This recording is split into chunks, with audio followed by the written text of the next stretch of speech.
that this is the most basic of all the forms of institutionalized and systemic racism. This should be the one that is the most basic and important. And I say that because it's about the air you breathe and the water you drink.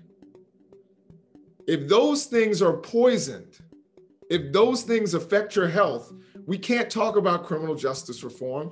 We can't talk about many of these other issues. Those are the basic things that you need for human life. Environmental racism is a form of institutionalized racism where Black people and other people of color are disproportionately affected by environmental health hazards through practices and through policy that forces them to live near, work close to toxic substances that result in health-related issues. And that can be landfills, power stations, sewer lines, where they've taken things out of wealthy communities and dumped them and created industrial dumps in Black communities. And we've seen over time that African Americans have been disproportionately affected, along with Native Americans and Latinos.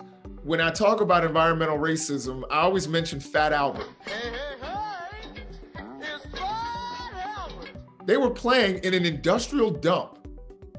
Those kids were victims of environmental racism. They were playing with things that were incredibly dangerous and bad for their health. I think that rural African Americans are often the most subject to a lot of these environmental issues that damage their health. In 1970, you get the EPA, but the EPA has largely been toothless in fighting this, particularly when we're talking about environmental racism. And even though the EPA has a civil rights division, they almost never do anything, or at least never have consequences for people who break the rules. Now, I would say some of the climate activism that's coming from the Sunrise Movement and others, we know that people of color are affected by climate change more than others. While the last administration was rolling back a lot of the environmental protections and really stripping down the EPA, with this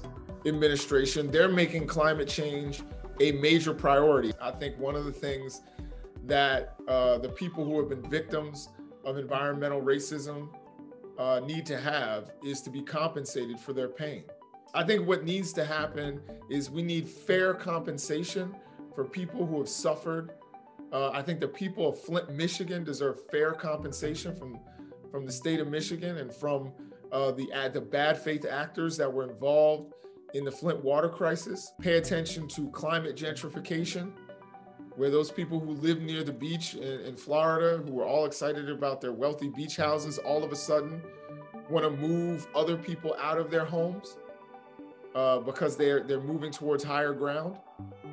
I think we need to make sure that we compensate people who have breathing problems and birth defects and many of the other issues, cancers that have come from pollution.